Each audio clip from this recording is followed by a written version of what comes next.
Welcome to the Underground, the Steel City Underground, the black and gold standard for Pittsburgh Steelers coverage. Now, here's your host, Joe Kuzma.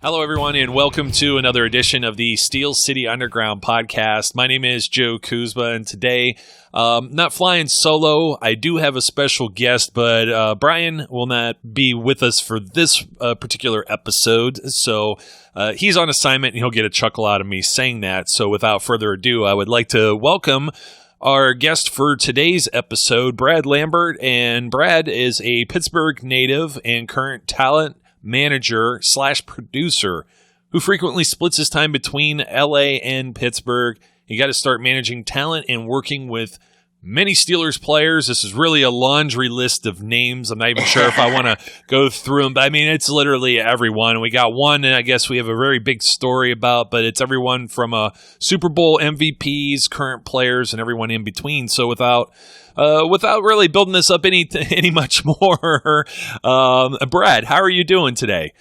Hey, thanks so much for having me, man. It's good to be here.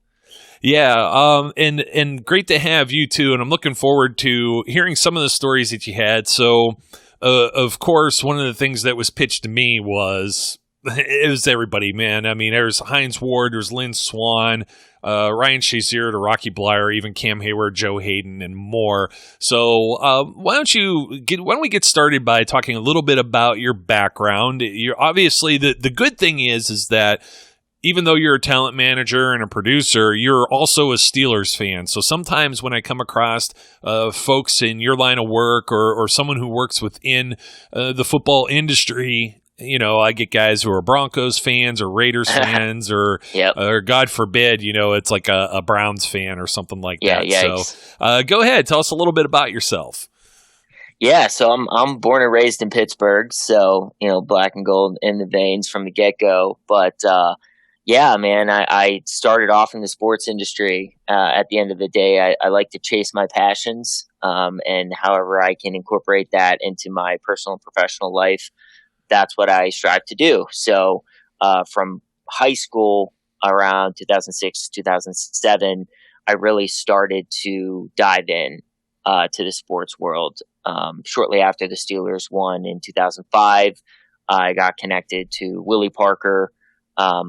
And then from there, you know, the list just continued to expand. And what I did is basically provide whatever value I could for these guys, from marketing, social media, production, any type of consulting, PR related, marketing related. I mean, it varied from player to player, but it was just me surrounding myself with guys that brought me happiness on Sundays, with them, you know, scoring touchdowns or making plays. And, you know, it was my way to kind of return the favor and just have them be a bigger part of my life.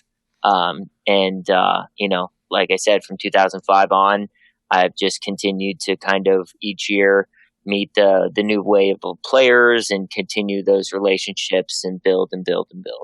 Yeah, and I was going to ask you because, you know, I'm sure there's people listening. You have a very young voice. Thank you. And I'm sure you've heard that before. And some people are probably thinking, "Who's this kid that just jumped on here?" It's not like Brad, you know, just came out of nowhere. This has been something that's been building for like the last 15 years or so. And you're not very far off from my age group, to be completely honest. I graduated college in 2005, high school in 2000.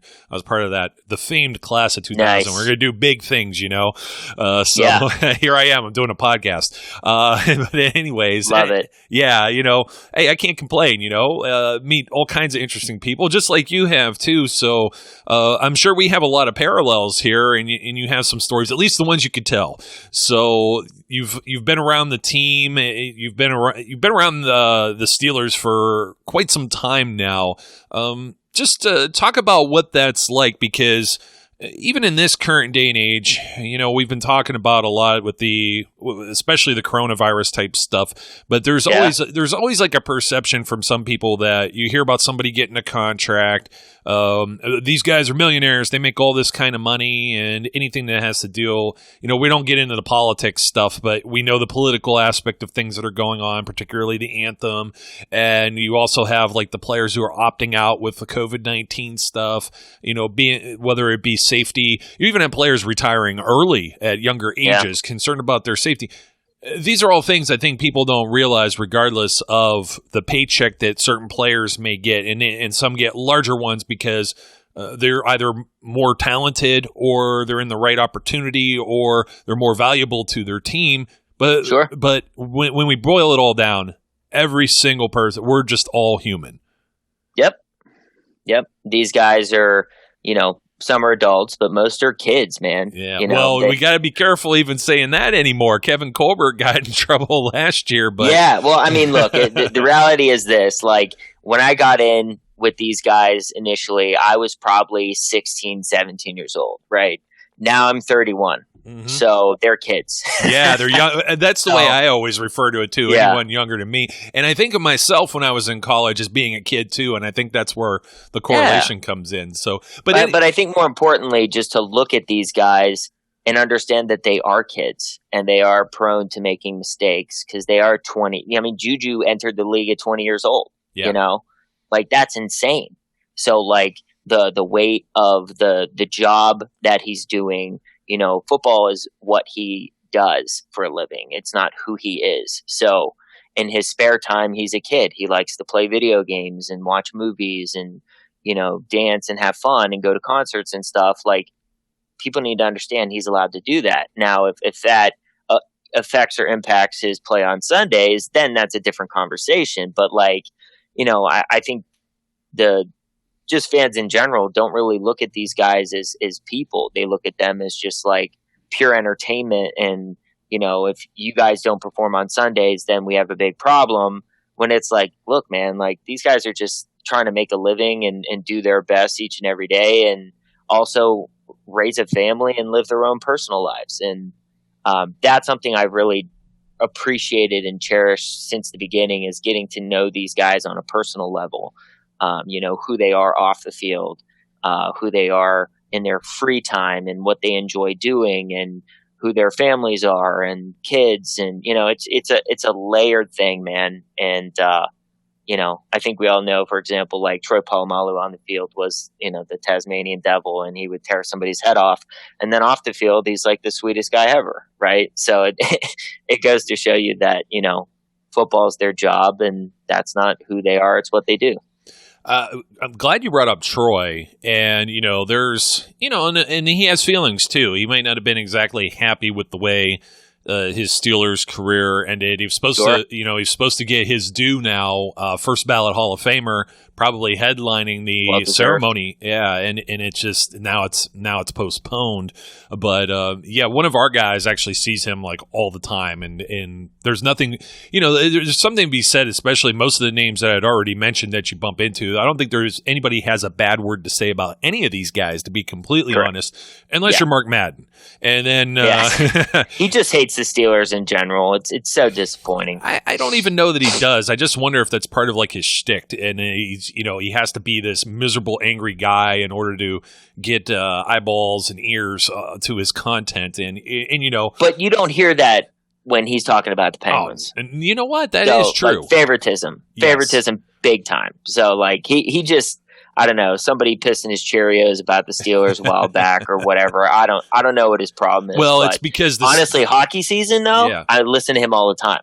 But when it comes to football season, I don't even waste my time because it's just negative, harping, critiquing, and it's awful. It's not enjoyable. Well, I brought him up because of the Juju thing, of course, like you just said. Oh, yeah. And he hates Juju. And I don't get. He thinks everybody's got to be this serious player, and we talk about this all the time. If there was social media in the 70s, 80s, or even the 90s, we would have a whole different worldview, I think, of some of the guys.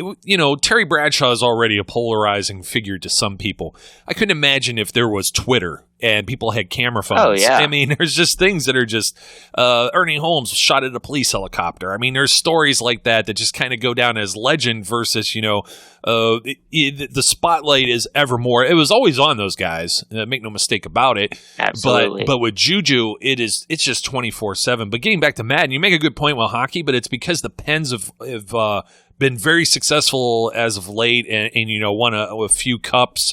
They made a good bid and a push for a third one there, and I don't know that he has a whole lot to complain about other than trades. They took a dip here or there, but it helps that the Penguins have been successful recently. But even when they weren't winning cups every other year, he still was optimistic and positive about that organization. Yeah, that's true. Whereas the Steelers, anytime they drop a game or Ben throws a pick or Juju drops a ball, it's just like it is so overwhelmingly negative to the point where it's like you have something against the Steelers. Like it's not your quote unquote expertise anymore. And once again, I love Madden when he's talking about the Penguins, but I can't stand him come football season. I just can't. I hope you're not a pro wrestling guy because he's got some real interesting some takes there that are just pretty much in line with what we're saying with his I would say love-hate, but it's more hate.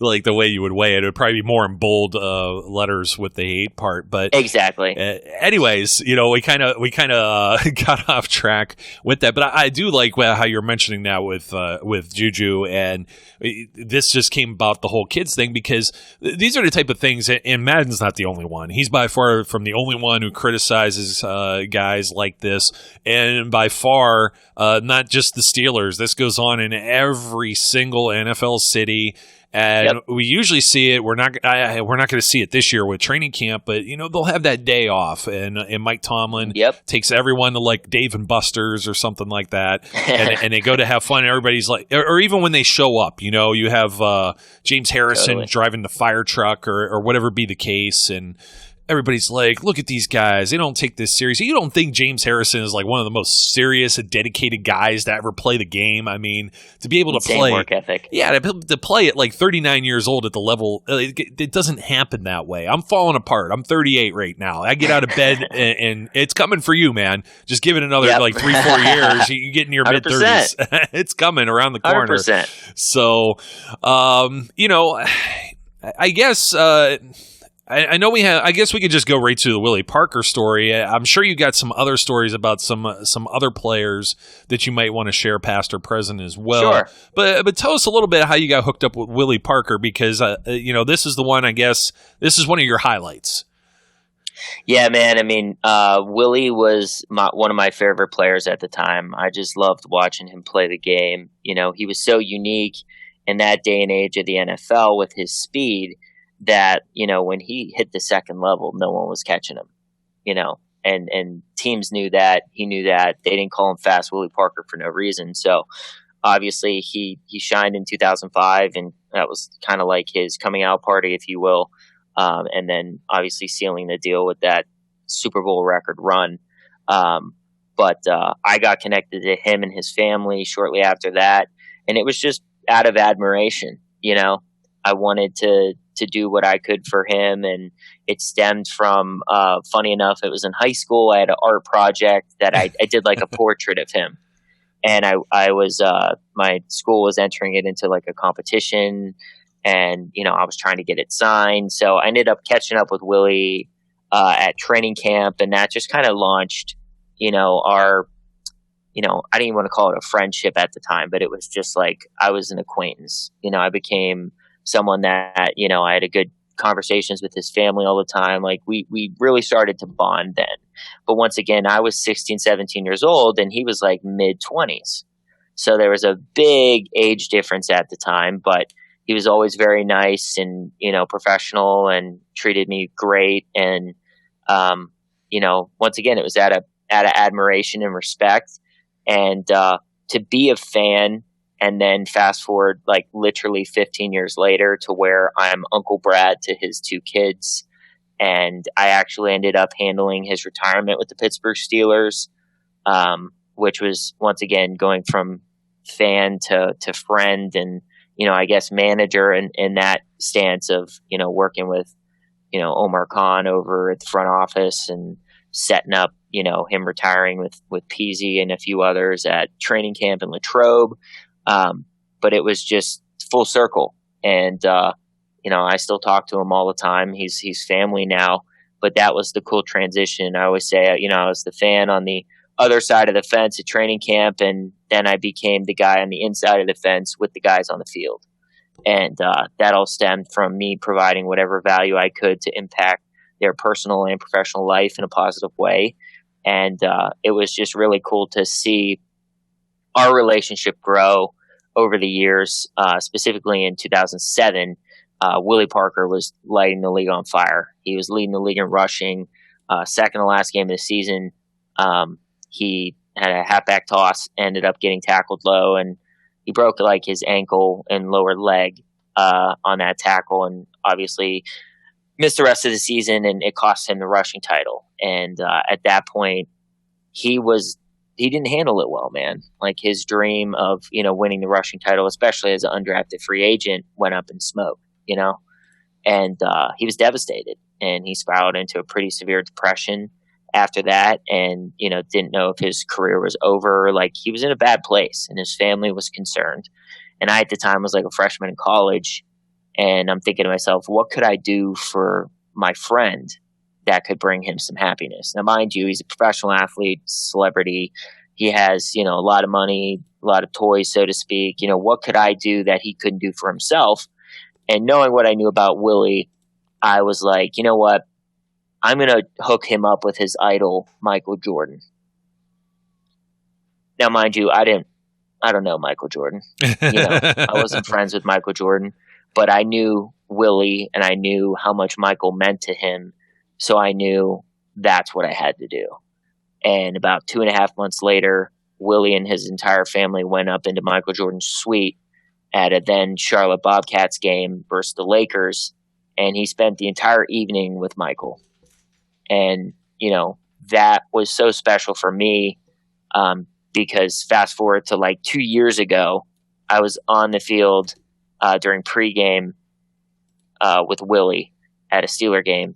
And he just turned to me out of the blue and said, "You helped me meet Michael Jordan. That was the best day of my life." And I mean, it's fresh in everyone's minds right now because of the whole Last Dance documentary, and it's right in your face right now. So there's a lot of folks who may not have gotten to see Jordan play or realize just how big of an icon he was, particularly to someone that's in this age group. You know what I mean? So 100%. Yeah, I mean. I'm probably just a couple years older than Willie, I would think. I'm somewhere along the same lines, age-wise. And when you look at this,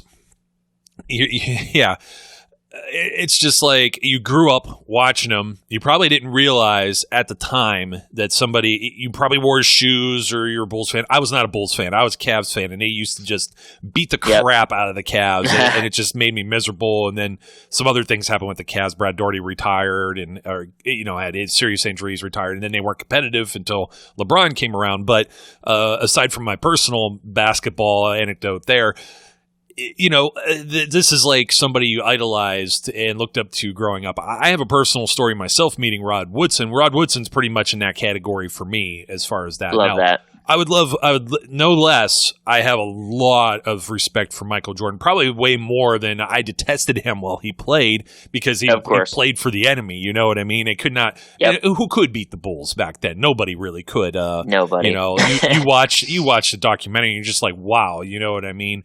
And I know it's made to make everybody pretty much look good, except for Jerry Krause. But that's how big of a deal that is when it comes to for somebody like Willie Parker. He was probably just we're talking about a small kid. We're not talking about a college kid, over saying slang there. We're talking about a legitimate child, and he grows up and goes to play in the NFL, and you almost melt, even though on some level, we're talking about somebody who's won a Super Bowl, somebody who was a Pro Bowl player at that time, among the league's leading rushers for a couple of seasons there. And he stepped out of the shadow of Jerome Bettis too, because he was originally playing and came in, and now all of a sudden it's like. It's just kind of weird because you even see it, even with The Last Dance, like Jerry Seinfeld coming in looked like he was uncomfortable in the Bulls locker room. And then these guys are all like, hey, look, it's Jerry Seinfeld. And it just goes both ways. So again, it's people on a human level. And that's, that's tremendously cool. It's a tremendously cool story. And thank you, man. Definitely something that I don't think, he would forget. It's definitely something that you're not going to forget in your lifetime either. And obviously for someone like Michael Jordan to also be amicable to that too, as large as stature as he is, don't forget, he's a giant businessman too. You know what I mean? Like the whole Jordan brand and everything. This guy still doesn't have free time on his schedule, I think it was important to just clarify, for people listening, is I was a freshman in college. Yeah. I wasn't a celebrity. I didn't have a brand. I didn't have money. I wasn't anybody notable at the time. But I was able to make that happen by putting in the work and the time. And, I was raised with the morals and just the ideologies of like, if you can do something nice for somebody, just do it. Don't worry about, if you get something back in return, just do it. And to hear all those years later that act of kindness out of nowhere, no one asked me to do it. I just wanted to do it because I saw my friend in pain. Yeah. And to hear that was the best moment of his life. This man won 2 Super Bowls. He had 2 kids. No disrespect to his kids, obviously, but that's how much that moment meant to him. And not only as just a fan, being a fan of Michael Jordan, meeting him, growing up, that's who he idolized. Plus he went to, UNC. So he had that connection with Jordan. And, but to talk to him athlete to athlete, Willie told me that helped him rewire his brain with rehab and his mentality entering the next season, which they ended up winning the Super Bowl. But it was just really cool. You don't understand the level of impact that a gesture of kindness can have on somebody else.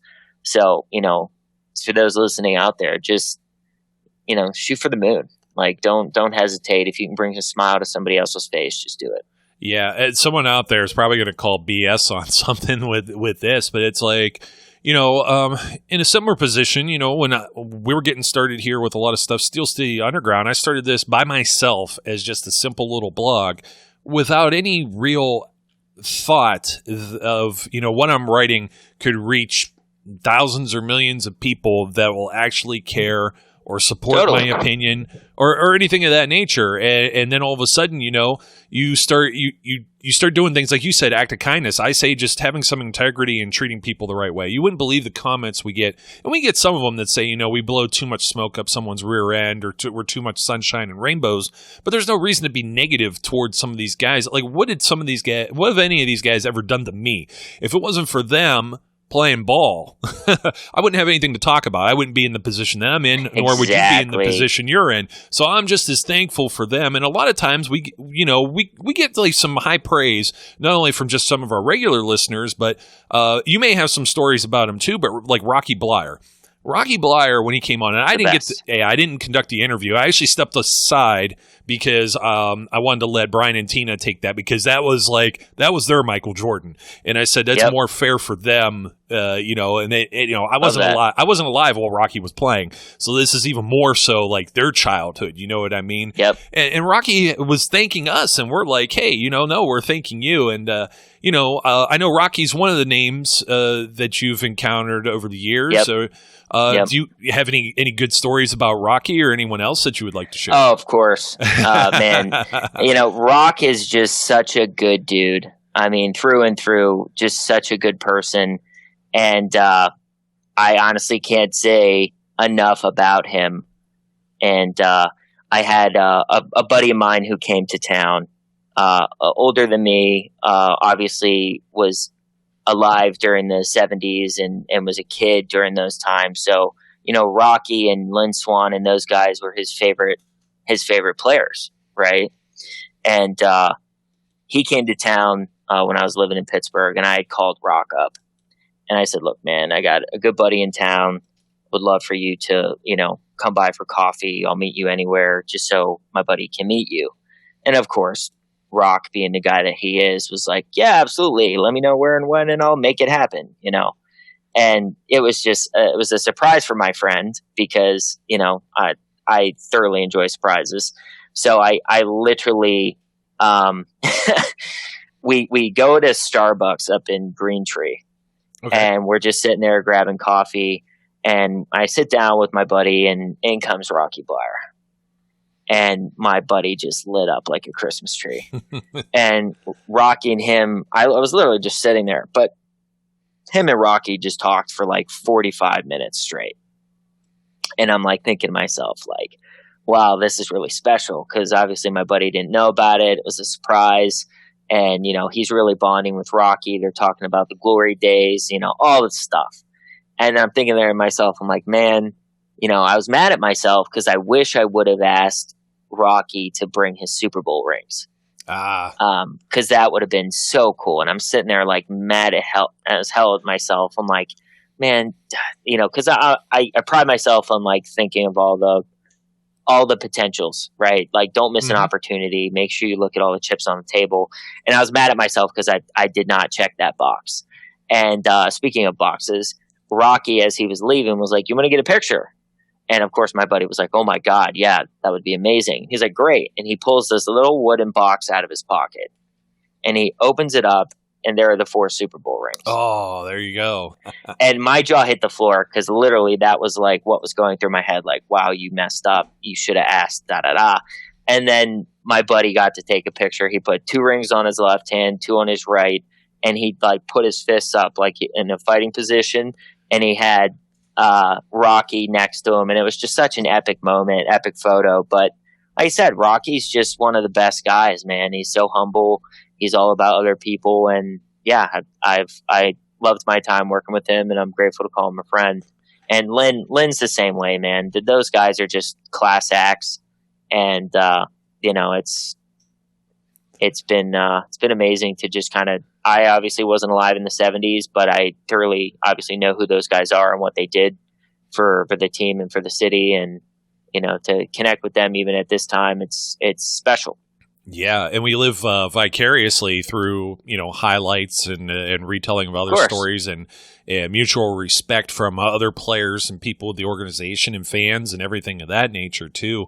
I regret some of the photos I didn't take, because when you're on like a business kind of level or even like a personal level, it's tough because you don't want to look like you're just the fan type. I've told these stories with Brian too. Like, I've seen people go to training camp with like actual tubs, the big plastic bins you buy at Home Depot, full of things trying to get signed. And I'm like, I'm just, my cousin would get things signed, and he's the guy that goes in his office. You know what I mean? And I'd be the same way. But I even feel funny because having been on the other side of that, you talk about the fence. Having been on the other side of the fence, you feel kind of like I don't want to inconvenience these guys. I don't, especially like I'm thinking Starbucks. Okay.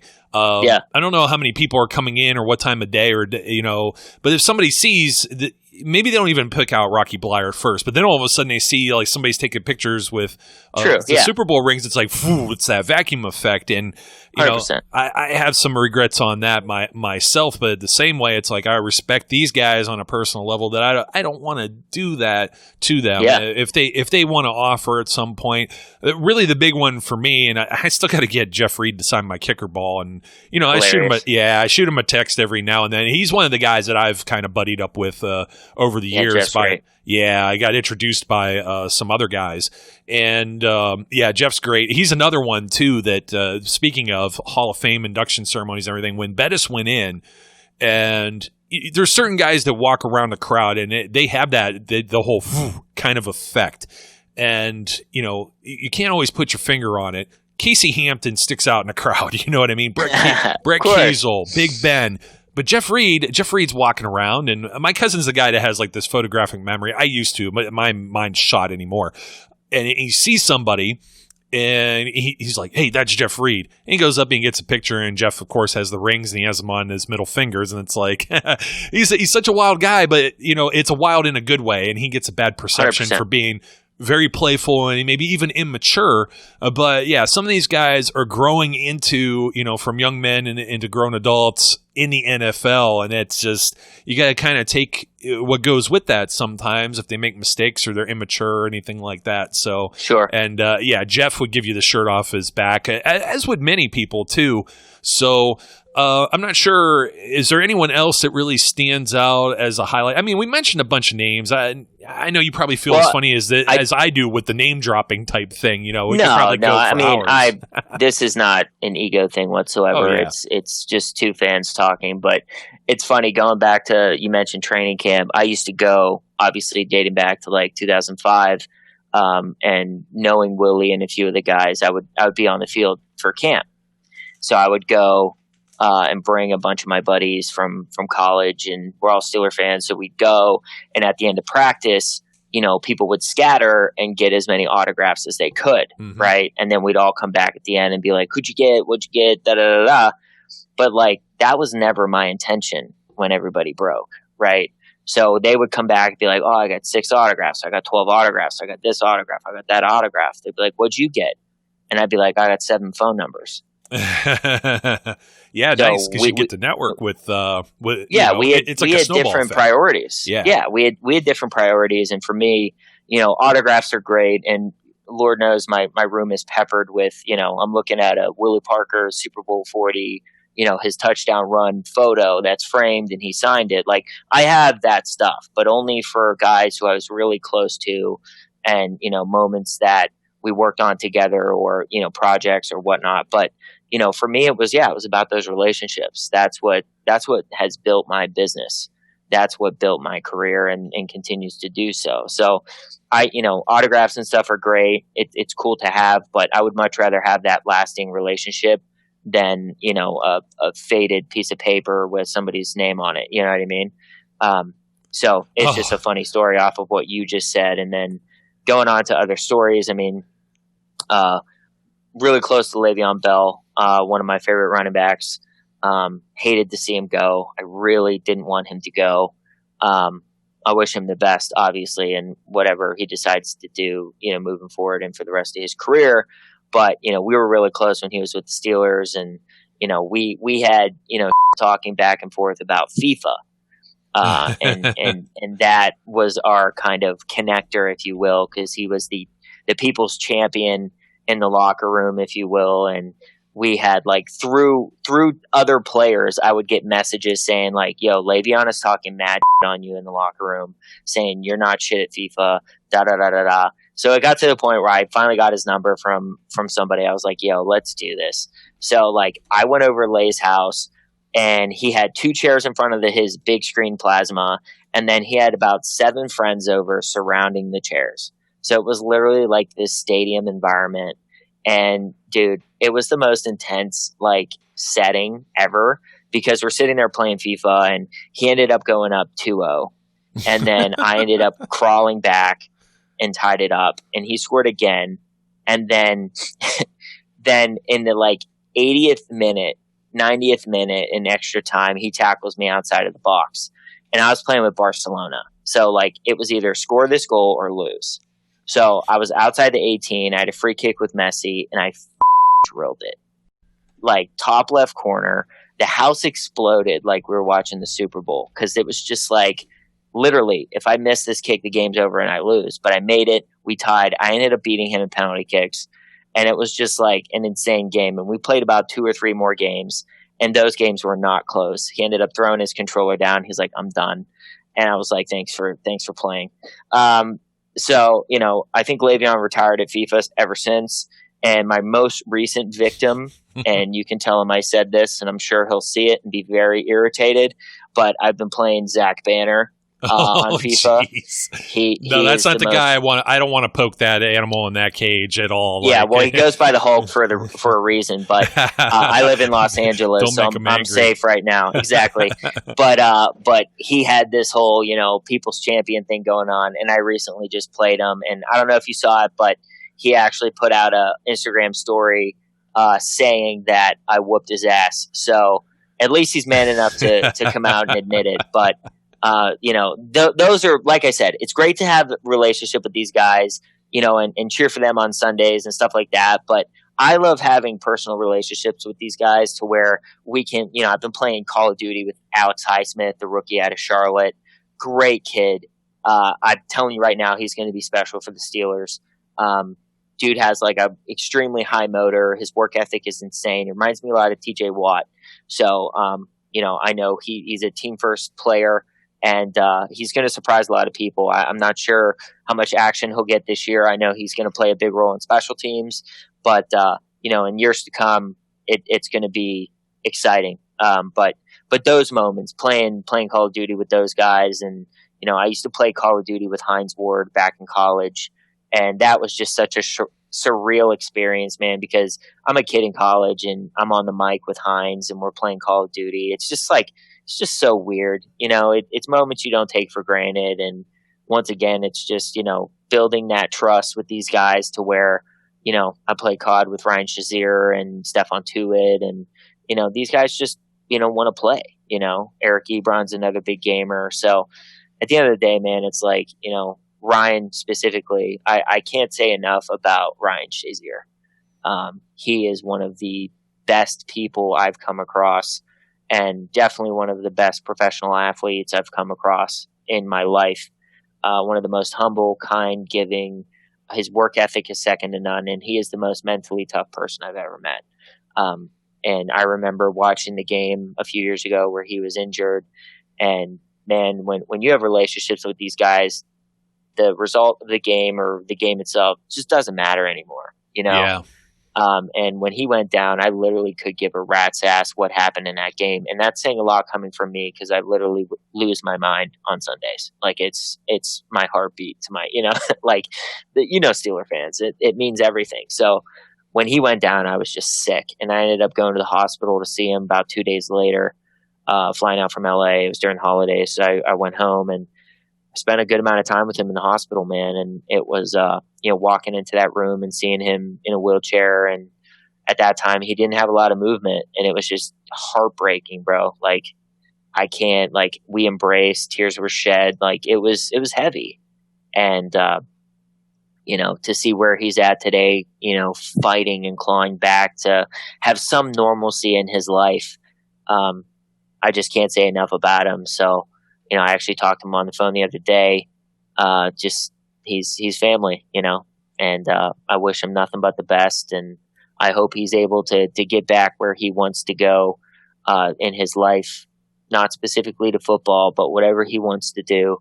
And love him to death. And I'm not sure if you've had interactions with him, but yeah, I honestly can't say enough about him. Yeah, I've gotten to meet him several times. Very soft-spoken, very gentlemanly, I would say. I mean, it's almost, you get some guys, you could tell they have like a little bit of bravado to them, so to speak.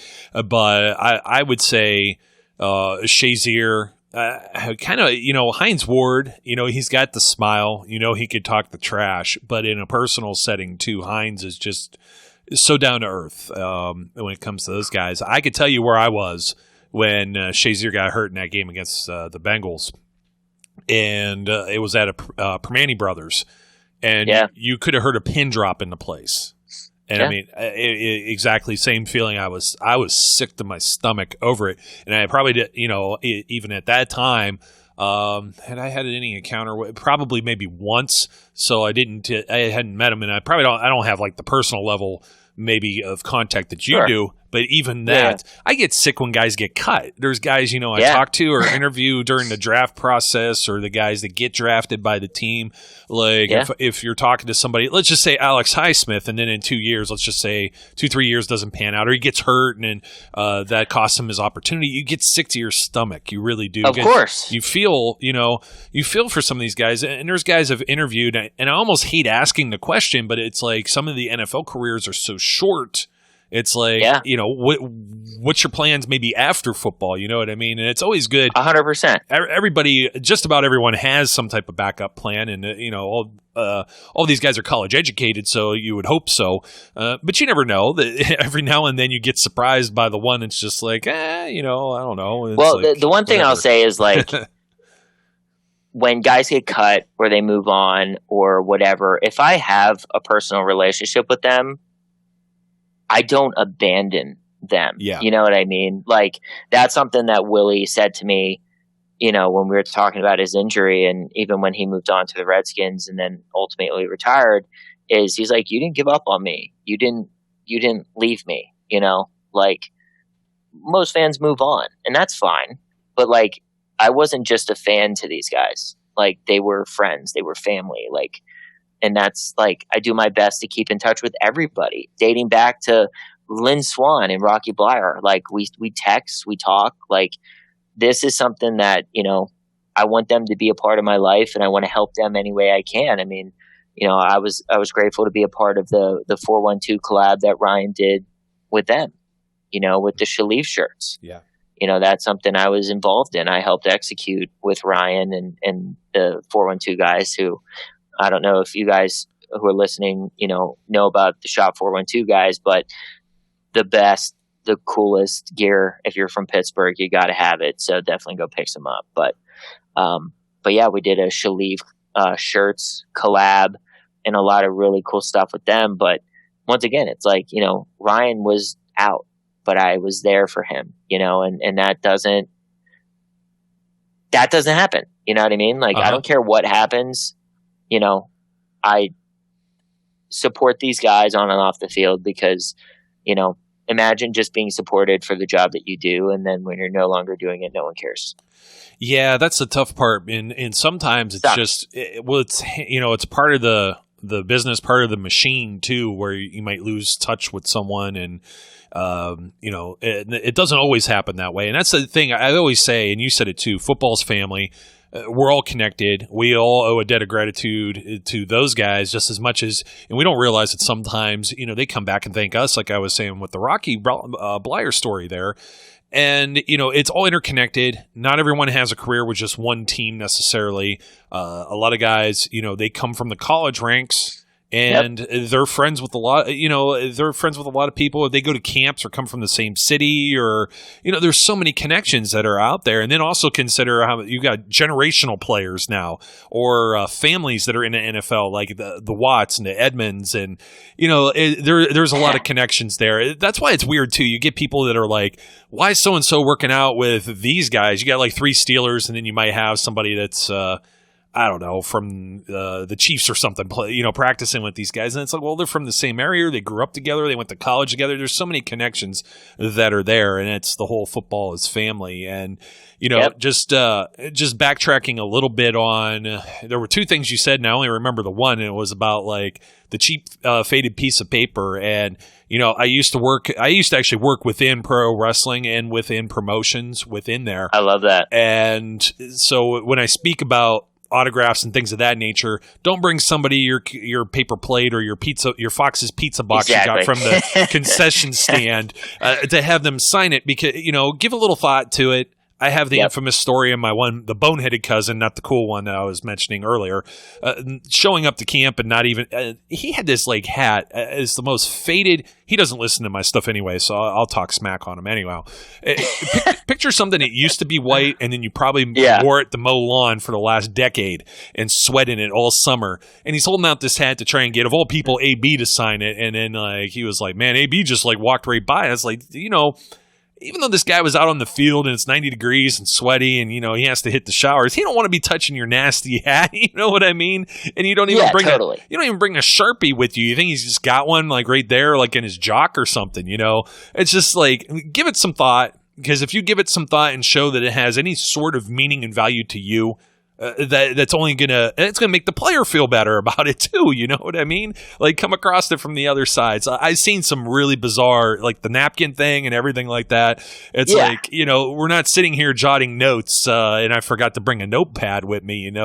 It's one of those things. If you're gonna be the autograph chaser, make it of some value to you and make it of some value to the player. But also care. Yes. You know what I mean? Yes, like, exactly. I've been at camp where I've seen fans screaming at players, and they're screaming the wrong names. Mm-hmm. And I was at camp. This had to be like 2006, and this lady is like screaming at Quincy Morgan, and she's like, Deshay. No. And I'm like, that's Quincy Morgan. Like, how do you? And they're like, she's literally like throwing stuff at him, like footballs, and it's hitting him in the head. Like, it's just so disrespectful. And not only are you throwing stuff at him for him to sign it, you're just showing you don't care. And then you're really showing you don't give a when you don't know his name, especially when he's wearing a jersey. You know what I mean? Like, come on, people. Like, give enough to do your research so you don't look like a fool, but also don't disrespect them. And when he finally had a second to breathe, I like grabbed him. I'm like, hey, man, how's your leg doing? Yeah. You know what I mean? Because that was after he broke his leg or whatever. He had a bad knee or leg injury. And I, once again, cared enough to be specific enough to ask about an injury that plagued him last season. And, man, he lit up like a Christmas tree. Was that shortly before he got released? He was only around for the 1 year. Correct. So, that's even more tough. So, once again, it's like, those moments mean so much to these guys. If they're nice enough to take time out of their day to like sign something and take selfies, like, just be respectful, and do it on their timetable. If they don't want to take a picture with you right now, okay, that's up to them. If they're not being disrespectful to you, if they want to eat dinner with their family, let them do that. But I just, like I said, getting in deep with these guys and understanding who they are as a person, not just a player or an athlete, you really see the other side of things. And that's what I just want to express to people is like, these guys are human beings. Like, give them a break, like it's tough. And, to be in the height of everything and be famous and loved and admired and all this stuff. And then when your career ends, it's crickets and no one gives a shit anymore. Like, imagine that for you. You know what I mean? And it's just like, that's why it's important to just make the most of the time we have. And, if you're able to come across one of the guys on the team or one of the guys on the Penguins, just show love, show respect. And, they're giving it their all every Sunday for their jobs. But for us, the fans and the city, and, it's not an easy, they're putting their literal lives on the line, so it's just like, just be respectful. That's the same thing. Like I said, that whole kind of vacuum effect too. That's happened at Penn's games. The Penn's playoff games, and the Steelers are out of season, and you'll have I'm like, hey, that's so and so right there. The worst was not knowing. You definitely knew it was a player, but somebody was like in the restroom, and it's like, I'm not going to go up to him at intermission, everyone's elbow to elbow standing in line in the restroom and say, hey, who are you, or whatever. It'll drive me crazy to this day. He was trying to conceal his identity to some effect, and that's why I couldn't pinpoint who it was. But we ended up bumping into Kevin Colbert. This was right after the NFL draft, like 3 days after the NFL draft, I want to say. Nice. And it was just kind of like, nice draft. And it was with my cousin, and I was like, I almost said like a smart ass comment to him and said, really, a long snapper? That was the year that he drafted Colin Holba in like the 6th round, and everybody criticized him for the long snapper. And it's just like, I would never say that to him, though. You know what I mean? And even so, I'm going to trust him to know a lot more about Colin Holba than I'll ever know. And, we'll be the first to admit it here on this program as well. Sure. With that type of stuff. So, I'm going to ask you, aside from all the relationships with players, I'm sure you got an opinion on the hopeful upcoming season here. And what the expectations were to be. I guess the first expectation is you think we're going to have a season? Because I feel that they're doing everything in this direction. And, I know Major League Baseball has a little bit of hiccups here with what's going on, but Major League Soccer, of which, I know a lot about that sport. So when you were talking about FIFA, you probably tuned out 95% of our people here that are listening, but nobody knows what outside the box or, the upper 90 or anything like that is. Yeah, exactly. But, MLS, NBA has had 0 cases, as of the time that we're recording this, at least. So, give or take a day or so, and then, it could change. And the NHL has had everything, where they're starting to get everyone scrimmages and exhibition games. It was so good to see hockey yesterday, man. My goodness. Yeah, definitely. And, so do you think there's going to be a season is what I'm going to ask you first. Yeah, I do. I mean, I think I'm optimistic, man. And I think if the players and the coaches and everybody, just follows protocol and is doing what they need to do in regards to staying at home and not really putting themselves at risk. I mean, it's not going to be an easy go this year for these guys. They're going to be away from their families and their friends, and I feel for them. I really do.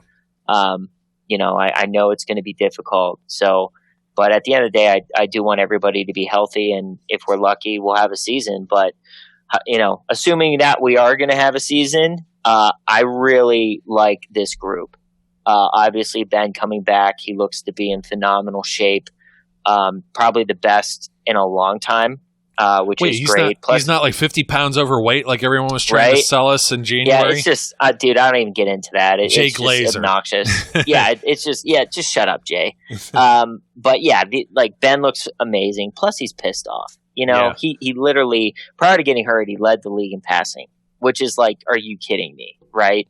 And then the next season, he hurts his elbow and is out for the year. So, he's going to come back with a fire that we haven't seen. If anything, I think this helped extend his career. Whereas, if he would have played last year, maybe he has more inclination to hang it up. But now he's pissed off and wants to play. So, and plus he's in good shape, which I think is good news for Steeler fans. So, Ben comes back. You add Chase Claypool to the receiving core. Juju's, going to be Juju again because Ben's back. No disrespect to Duck or Mason, but Ben is a legend, a future Hall of Famer. So that's not a guy you can easily replace. But, credit to those guys for doing what they did last year. They did a heck of a job for being put in a pretty situation all around. But then, running back, I love McFarland. I think he's like an Alvin Kamara type. I think he's going to add an element to the offense coming out of the backfield that, we haven't really seen. James Conner looks to be in phenomenal shape. I think he's going to have a really great season. I just hope he can stay healthy. Guys had some bad luck with that, but he's a fantastic running back, and I'm glad he's there. Adding Eric Ebron to the tight end group, give me a break, dude. Ben's going to have the most weapons he's ever had across the board. I would even say maybe better than the Killer Bees. I'm going to say that just he's on the from record. A balance, just from a balance standpoint. No disrespect to Heath Miller, but the game is different now. So having a big, fast, athletic tight end like Ebron, dude, Ben put up serious numbers with Heath Miller. So imagine what he's going to do with Ebron.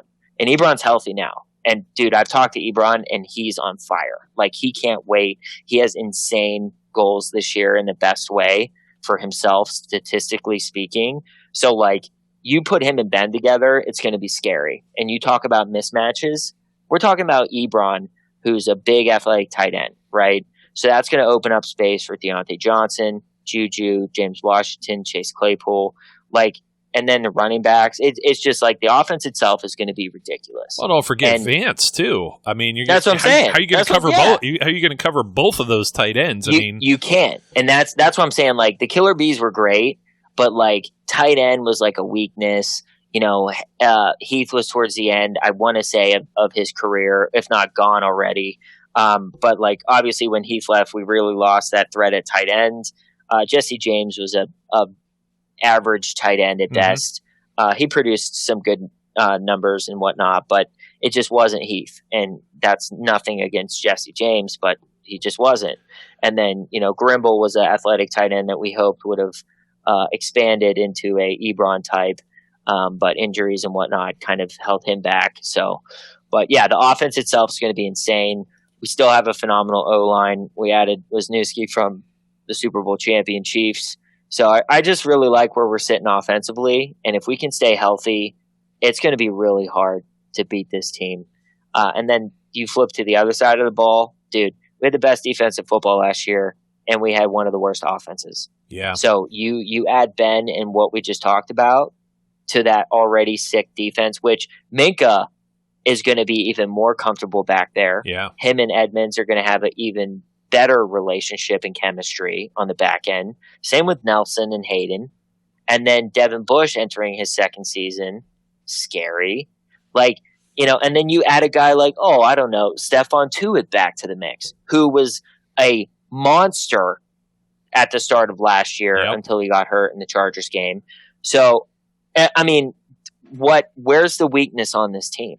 I don't see it. I mean, they're disrespecting us across the board. They disrespected us royally in Madden. Don't even get me started with those ratings. That doesn't mean anything to me. It's same with the NFL Top 100. It's 100%. One year out the other. It's just ridiculous. But trust me, it matters to the players. And if anything, they're pissed off. Yes. But that's the thing. It's an insult.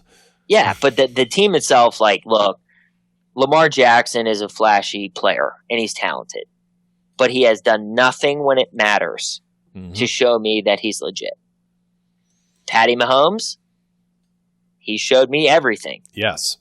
That kid is special, and he's a threat in the AFC. But do I consider Lamar Jackson a threat? No, I really don't. When it comes down to the nitty-gritty, how he performed in that game versus the Titans, go ahead, be the cover of Madden, but are you going to win a Super Bowl? I don't know, dude. I'm not confident about it. I really don't. When it comes down to it and he has to pass the ball, I don't see it, dude. I'm sorry.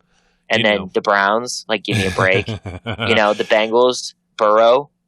I think he's going to get punched in the face with the fact that he doesn't have mini camp. He doesn't have training camp. He doesn't have preseason. You know what I mean? It's just going to be such a rough go for him. He's going to have a good season. I mean, he's a talented player. But I think that is going to hurt in his development big time. So as far as the AFC North goes, you're going to have bouts between the Steelers and the Ravens. I wouldn't be surprised if we split those games, but I also wouldn't be surprised if we won both of them, to be honest. So for me, I having no fans playing at, was it BB&T Stadium or what is their stadium? Ravens M&T Bank. M&T Bank, thank you. Yeah, so playing there without the Raven faithful, it's going to be weird, but I think that benefits the Steelers, honestly. That's the Penguins going to Philly and not playing, not hearing Crosby sucks for 3 hours. Yeah. Or Matt Murray hearing his name over and over and over. Exactly. So it's it comes down to then execution, right? Because you don't get distracted with all the BS and the noise and the crowd noise and whatever. So, the other AFC teams, the only team I'm really, really concerned about are the Chiefs for obvious reasons. But even then, they had some key players opt out already. Yes. Plus, they lost Wisniewski on the line. So, they're lucky Patty Mahomes can run because he might be running for his life a lot and bouncing outside of the pocket. But they're still a massive threat in the AFC. Yeah, but the Pats are tanking for Lawrence. That's obvious.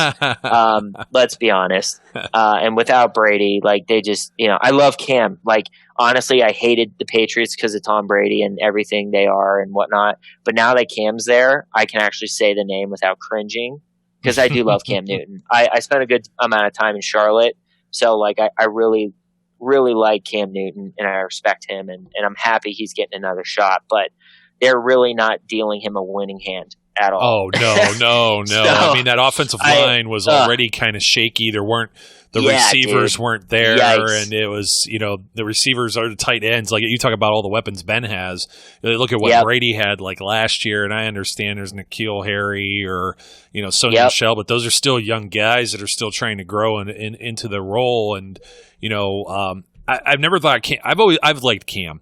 My thing with Cam was I was like, he's not going to go to the Steelers because he's not looking to be a backup, and the Steelers aren't going to pay him. But he took this incentive-laden contract with the Patriots, who didn't have any money anyways. That kind of surprised me, but there's opportunity there. And but it's a 1 year. Yeah. It's a 1 year deal. Yeah. So it's very possible that he could come hypothetically after this season. Like we don't know what's going to happen with Ben. True. If we win the Super Bowl this year, I would not be surprised if Ben hangs it up. Ooh, I don't know, man. I still think these guys, and I'd mentioned this on a previous show with Mike Tomlin, I still think they're all hitched together for like 2 or 3 seasons. I really feel agree. that way. Hey, I hope that's the case. Oh, of course. But then again, knock on wood. seeing how Bettis went out, I would not be surprised if Ben does the same thing. It'd be a domino effect too, because then you got to replace some other guys that are sticking with Pouncey Ben. will leave. Number one. Like, he's retiring if Ben goes, right? Yep. Like, he's already said that. So, it is what it is, but I'm not ruling out the Cam thing. It just depends on how this year goes, right? So, and plus, look, I want Ben for the next 2, 3, 4 years, and I think it's a possibility now that he's entered the season extremely healthy and fired up and wanting to kind of bounce back and prove himself. Not that he has to, which is ridiculous. But yeah, I don't know, man. I think 13-3, honestly, is a possibility. I think 12-4 at worst. Now, if we have some key injuries, that'll change. But I think that's the record I think we're looking at, because the schedule is highly favorable for us. Aside from a few key, AFC North battles, which could swing either way. If we stay healthy, man, it's. Yeah, that's the big thing, and you don't know how the COVID reserve thing is going to affect matchups both ways. You look at the Browns got to play the Jets without Sam Darnold, and then I think Trevor Siemian was his backup and got hurt after like 3 snaps. And I think I'm trying to remember if it was like Luke Falk or whatever. It was just such a miserable game to watch because that was supposed to be the Darnold against Mayfield. The two guys that came out of the draft together.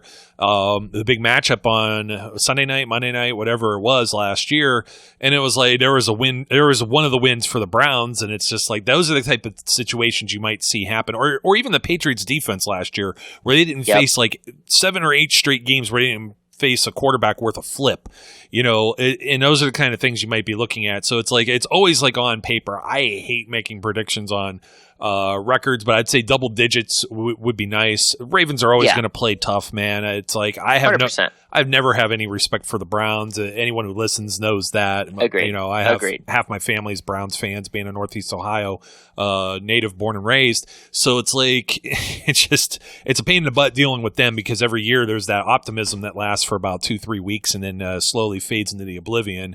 And Joe Burrow, it's going to be what it's going to be. I think the Bengals still have a tough go and have a lot of things that they need to do. They spent some money. I think all the AFC North teams, though, are, well, I can't say the Browns, though, on defense, but they're built to face Baltimore. We'll put it that way. And I do think, and I'm not sure I've ever said this on this show, and we're up against it here, Brad, but I wanted to throw this out here. The Steelers and the Bills really gave a blueprint for how to play the Ravens, I think. Yeah. In my opinion. 100%. And then well, Titans too. The Titans definitely watched that film, and then they were able to implement some things, and everybody got to see that. Now, guess what happens? That's not something that happens in like week 9, and you got to deal with the hand that you're dealt. You've just gone into an off season where you could sign free agents and you could draft players to better prepare yourself against some type of threat like that. So we'll 100%. see. We'll see how Kansas City ends up. Handling something like that, because them and Baltimore have been neck and neck too. when they play each other. But yeah, Tennessee with Ryan Tannehill. I mean, are you kidding me? It was just like Derrick Henry, and the Steelers had their number too, and end up losing in overtime, having Earl Thomas knock Mason Rudolph out. Or here's the good one at camp last year, Mason Randolph. So you talk about people getting names and butchering names and getting them right. Yeah, and we've done. Dude, I was at the Baltimore game where Thomas knocked out. Rudolph. Same here. I was there, and it was like I was actually in Ryan's box, and his the Shazier wife, feeling. Michelle, his wife, was there, and she started bawling, man, because it was such a close to home kind of scenario where the stretcher came out, and like it was heavy, dude, and the hit was so incredibly dirty that I was furious. And once again, the NFL and the officiating is just terrible. Like, he should have been ejected. Earl Thomas is a scrub. And I'm glad Derrick Henry embarrassed him to the nth degree in that playoff game by literally turning him around backwards. But there's no place in football for that kind of hit. He literally led with the crown of his helmet into Mason's helmet. And dude, it's no surprise that he dropped like a bag of flour. So I looked like a bad boxing match. Yeah, I'm just glad he's okay. But dude, we would have won that game. Mason was fine in his stride, and even Duck, and then what a play by Humphrey to punch the ball out. We don't talk about that. We just that goes. Look, I give credit. I give credit where credit's due, and that was a great play because he tried it on Juju earlier in the game, and Juju was able to fight it off, and that's when he went into the end zone for 6. But yeah, man, it's those games are going to be fun. They're going to be stressful. But yeah, I'm excited. I really feel good about the team this year. Credit to the front office, Colbert and Tomlin and the scouts for going out and drafting some great talent. I think Claypool's going to turn a lot of heads. It'll be nice. It will be nice. Dude, he's so big, he's so strong, and he's so fast. They call him Mapletron for a reason. So I'm very excited to kind of see what chemistry him and Ben can get together. And then, if you're looking at, him being like a DK Metcalf for the Steelers, once again, that's going to free up, guys named like Deontay Johnson and Juju Smith-Schuster and Ebron. It's going to be really tough because that boy is so big that you're going to have to double him in some scenarios, and that's just going to leave guys wide open for other opportunities. So I can't wait to hear more about that kid at a camp and kind of see some stuff of him and Ben connecting, because we have all seen Ben with big receivers, whether it be Plexico Burress or Martavis Bryant. He thrives. So I'm excited. I think that is kind of the gem hidden in the rough, so to speak, for this season offensively. Yeah, it's going to be interesting. Just hope we get to see some of it. Some of that might be kept a little closer to the vest than usual. I would not be surprised. Yeah. No drones flying around at the practice fields or anything like that. That is for sure. But you know what? I think it's super cool how they're holding camp at Hines Field. Yeah. I think it's really, obviously we'd love to have it at St. Vincent, but as opposed to it being at the facility, I think it is much cooler and much more entertaining for the players to be at their home field, get used to the stadium even more so than previous years, and just, practice how you play. You know what I mean? And get used to it being maybe a cavernous, empty building too. Yeah, that's what I'm saying. Yeah. So I think it's a very smart choice on the organization's part to hold it there. And, the photos have been really cool coming out of camp already. And just for those guys like Alex Highsmith, for example, I feel bad for him. This is his first year, bro. And he has to play during a pandemic and play with no fans and all these, rules and regulations. And I feel for those guys, especially the rookies. You worked your whole life to get here, and this is how your career's starting out. It's rough, dude. It's rough. Yeah.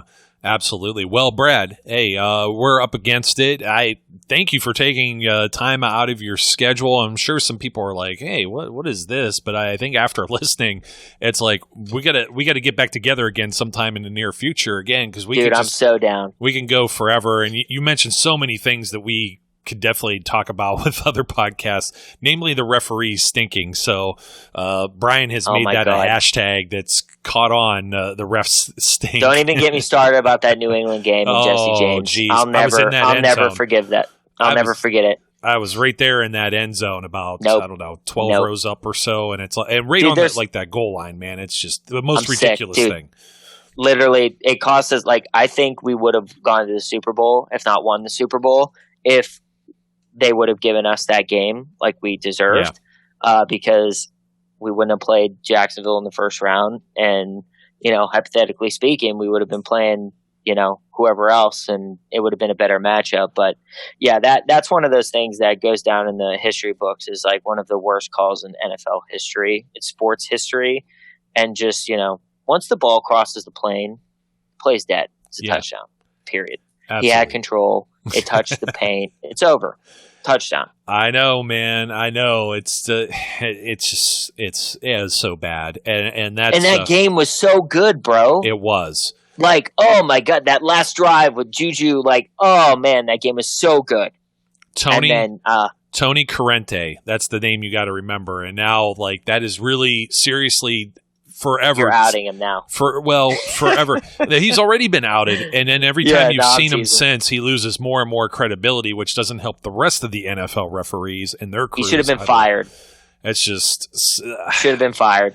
Well, the thing is, you get on the headset and you talk to New York, and it's how do you get this wrong? You have a headquarters, you have a command center. This is one of the big.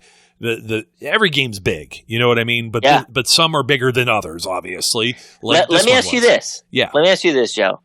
If it's against the Browns, do you think they overturn that call? Well, Tony Corrente probably isn't refereeing. That's number one.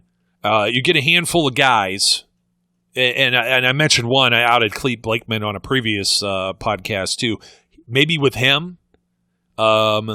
But no, I don't think they look at it. If it's a Sunday 1:00 game, and you got the no. I'm specifically referencing the Patriots. Yes, were involved. No, I agree with you. 1,000,000%, man. 1,000,000%. I'm picking up what you're putting down.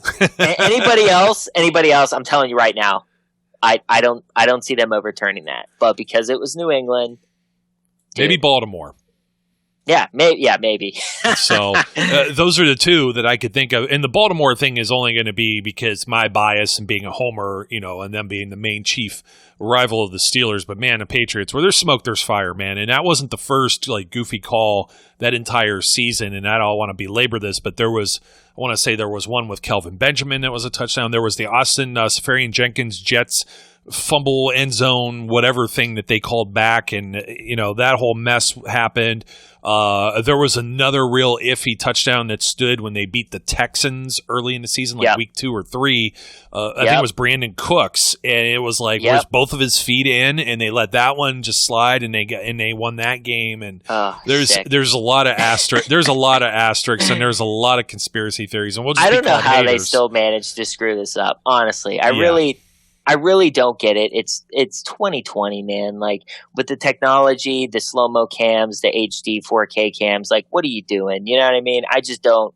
I will never understand how in today's game they can make those horrible mistakes. No, there's $100. I can't even say $100 Logitech cam because those webcams are pretty good too. It's the $20 off-brand one that you get at an Aldi's or something, and they put those in the pylon, and that's what they use. And then the referee stands in front of it, and then you don't even have that crappy choppy video view. It's ridiculous. So it makes no sense to me. But whatever.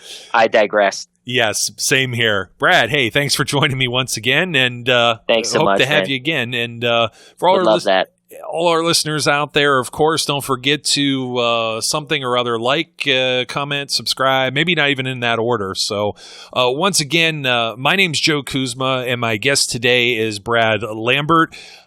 We encourage everyone out there, as always, to be safe, be good, and we'll catch you later.